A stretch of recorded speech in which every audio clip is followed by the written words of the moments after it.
Hello, ಬನ್ನಿ cooking ಮಾಡೋಣ. ಒಂದು ಸಿಂಪಲ್ ರೈಸ್ ರೆಸಿಪಿ ಮಾಡ್ತಾಯಿದ್ದೀನಿ. ಲಂಚ್ ಬಾಕ್ಸ್ಗೆ ಇದು ಪರ್ಫೆಕ್ಟ್ ರೆಸಿಪಿ ಆಗಿರುತ್ತೆ. ಇದನ್ನು ಮಾಡೋದಕ್ಕೆ ನಾನಿಲ್ಲಿ ಒಂದು ಪ್ಯಾನಿಗೆ ಆಯಿಲ್ ಹಾಕ್ಕೊಂಡು ಬೆಳ್ಳುಳ್ಳಿನ ಈ ಥರ ಉದ್ದುದ್ದು ಕಟ್ ಮಾಡಿ ಹಾಕ್ಕೊಂಡಿದ್ದೀನಿ. 2 ಹಸಿಮೆಣಸಿನ್ಕಾಯಿನ ಈ ಥರ ಉದ್ದುದ್ದು ಕಟ್ ಮಾಡಿ ಹಾಕ್ಕೊಂಡು ಇದನ್ನು ನಾವು ಒಂದು 2 ನಿಮಿಷ ಫ್ರೈ ಮಾಡಿಕೊಂಡು ಇವಾಗ ಇದಕ್ಕೆ ಈರುಳ್ಳಿನ ಸ್ಲೈಸಾಗಿ ಕಟ್ ಮಾಡಿ ಹಾಕ್ಕೊಂಡಿದ್ದೀನಿ. ಈರುಳ್ಳಿ ಸ್ವಲ್ಪ ಫ್ರೈ ಆದಮೇಲೆ 1 ಕಪ್ಪಷ್ಟು ಹಸಿ ಬಟಾಣಿ ಹಾಕ್ಕೊಂಡು ಹಸಿ ಬಟಾಣಿನ ಒಂದು 2 ನಿಮಿಷ ಸಾತೆ ಮಾಡ್ಕೊತೀನಿ.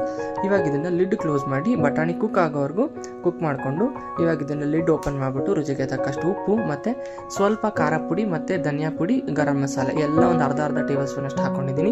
ಗರಂ ಮಸಾಲ ಬೇಡ ಅಂದರೆ ಸ್ಕಿಪ್ ಮಾಡ್ಕೊಬೋದು. ಸೊ ಇವಾಗ ಇದನ್ನು ಚೆನ್ನಾಗಿ ಫ್ರೈ ಮಾಡಿಕೊಂಡು ಗ್ರೇವಿ ಟೈಪಲ್ಲಿ ಬರೋದಕ್ಕೆ ನಾನಿಲ್ಲಿ ಒಂದು ಸ್ವಲ್ಪ ನೀರು ಆ್ಯಡ್ ಮಾಡ್ಕೊಂಡಿದ್ದೀನಿ. ಇಫ್ ಇನ್ ಕೇಸ್ ನೀರು ಬೇಡ ಅಂದರೆ ಟೊಮ್ಯಾಟೋನ ಪ್ಯೂರಿ ಮಾಡಿ ಹಾಕೊಬೋದು. ಸೊ ಇವಾಗ ಇದಕ್ಕೆ ನಾನಿಲ್ಲಿ ಆಲೂಗಡ್ಡೆನ ಈ ಥರ ಕ್ಯೂಬಾಗಿ ಕಟ್ ಮಾಡಿ ಇದನ್ನು ಶಾಲೋ ಫ್ರೈ ಮಾಡ್ಕೊಂಡಿದ್ದೆ. ಇದನ್ನು ಅದರೊಳಗಡೆ ಹಾಕಿ ಮಸಾಲೆ ಚೆನ್ನಾಗಿ ಕುಕ್ ಆಗೋವರೆಗೂ ಚೆನ್ನಾಗಿ ಫ್ರೈ ಮಾಡಿಕೊಂಡು ಗ್ಯಾಸ್ ಆಫ್ ಮಾಡಿಕೊಂಡು ಸ್ವಲ್ಪ ಕೊತ್ತಂಬರಿ ಹಾಕ್ಕೊಂಡ್ಬಿಟ್ಟು ರೈಸ್ ಮಿಕ್ಸ್ ಮಾಡಿದ್ರೆ ಸಖತ್ ಸಿಂಪಲ್ ಆ್ಯಂಡ್ ಕ್ವಿಕ್ಕಾಗಿ ಈ ಒಂದು ರೈಸ್ ರೆಸಿಪಿ ರೆಡಿ ಆಗುತ್ತೆ. ಯಾರೆಲ್ಲ ಹೊಸಗೆ ನೋಡ್ತೀರಾ ಪ್ಲೀಸ್ ಸಬ್ಸ್ಕ್ರೈಬ್ ಮಾಡಿ. Thanks for watching. ಬಾಯ್.